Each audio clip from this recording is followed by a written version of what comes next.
দুপুরে খাওয়া দাওয়া এবং বিকেলের নাস্তা শেষে ননদিনীর সাথে ঘুরতে বের হয়ে গেলাম। এত সুন্দর বাতাস আর মনোরম পরিবেশে দুজনে শাড়ি পরে বের হয়ে গেলাম। আসসালামু আলাইকুম, আশা করি সকলে ভালো আছেন। তো আজকে আমার ননদিনী চলে যাবে, মনটা খুবই খারাপ। তারপরে ভাবলাম তাকে নিজ হাতে রান্না করে খাওয়া। চাচা আবার দাওয়াত দিয়ে গেছেন রাতে, তাই রাতে তো খাওয়ানোর সুযোগে নেই, দুপুরে খাওয়াতে হবে যেহেতু রাতে ওরা চলেই যাবে। আমি সব রান্না করেছিল, কিন্তু গরু গোস্তটা ভাবলাম যে আমি নিজে হাতে রান্না করে খাওয়াই। ঈদের দিনে তো সবগুলো সেদ্ধ করা হয়েছিল, তো সেখান থেকে অনেকটা বের করে নিয়ে আমি সেদ্ধ গরু গোস্তটাকে এভাবে রান্না করছি। তো সব মশলাপাতি দিয়ে গরম হয়ে যাওয়ার পরে এখন তেজপাতা দিয়ে দিলাম।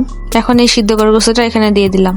এটাকে এখন ভালো করে কষাতে হবে, যত কষাবেন ততই ভালো হবে, ততই মজা হবে। মাছের তরকারি মাখানোতেই কাম, আর গোস্ত কিন্তু কষানোতেই কাম। তো আমি অনেকক্ষণ ধরে সেজন্য ভালো করে কষিয়ে কষিয়ে নিচ্ছিলাম। এক পর্যায়ে ভালো করে কষানো হয়ে গেলে আমি পানি দিয়ে দিলাম। এখন এটাকে ঢাকনা দিয়ে দিব। এখন বলক আসলে তরকারি হয়ে যাবে, আর কোনো ঝামেলা নেই। সিদ্ধ করা থাকলে এটাই মজা, তাড়াতাড়ি তরকারি হয়ে যায়। এই তো ফাইনালি হয়েই গেছে আমাদের তরকারিটা। তো এখন আমার তরকারিটা বেড়ে নিব। এখন ভাত খাওয়ার টাইম, এখন আমরা ভাত খাবো। আমি তেমন একটা রান্না পারি না, তবে চেষ্টা করি একটু ভালো করার। যাই হোক, বিকেলে নাস্তা করার জন্য আমি কিছু সিদ্ধ বুট এখানে নিয়ে নিব। এগুলো হচ্ছে আমরা বুট ভুনা করব।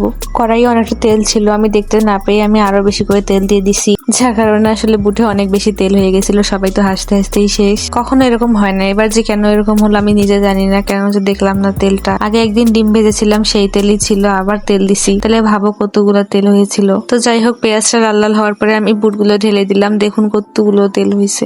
যাই হোক, কি আর করার, এমন ভুল আর হবে না ইনশাআল্লাহ। তলে লেগে যাচ্ছিল, তাই ভালো করে নাড়াচাড়া করে এখানে পানি দিয়ে দিলাম। এখন বলক আসা পর্যন্ত ঢাকনা দিয়ে ঢাকে রাখতে হবে। কিছুক্ষণ অপেক্ষা করার পর একটু পরে দেখলাম বলক উঠে গেছে। তো ফাইনালি আমাদের নাস্তা রেডি। তো খেয়ে দিয়ে আমরা সবাই বেরিয়ে পড়লাম একটা সুন্দর জায়গায়। গ্রামের পরিবেশ আমার বরাবরই খুব পছন্দ। মাশাআল্লাহ, এখানে কে জানি অনেকগুলো কচু লাগিয়েছে, অনেক সুন্দর লাগছে দেখতে। কিছু দূরে আমরা কলার গাছে কলা দেখতে পেয়ে একটু টানাটানি করলাম। ট্রেনে লাভ নাই, মানুষের কাছে কলা নেওয়া যাবে না, কোনো ব্যাপার না, কলা খাবো না আমরা। তো আমরা সামনের দিকে এগিয়ে চললাম। জমি বাড়ি দেখছিলাম, অনেক সুন্দর লাগছিল, বাতাসও ছিল প্রচুর, আর চারদিকে অনেক পানি দেখে তো মনটা ভরেই গেল। এত পানি, মনে হচ্ছে কোন জানি সাগর পাড়ে আসলাম আমি। অনেকদিন পর এখানে এসে অনেক ভালোই লাগছে, অনেক বাতাস। তাই বহুদিন আগে একদিন এসেছিলাম হাজবেন্ডের সাথে, আর আসা হয়নি। তো আজকে আপুর সাথে এসে এখানে প্ল্যানও হয়ে গেল শাড়ি পরার। বললাম চলো পরি।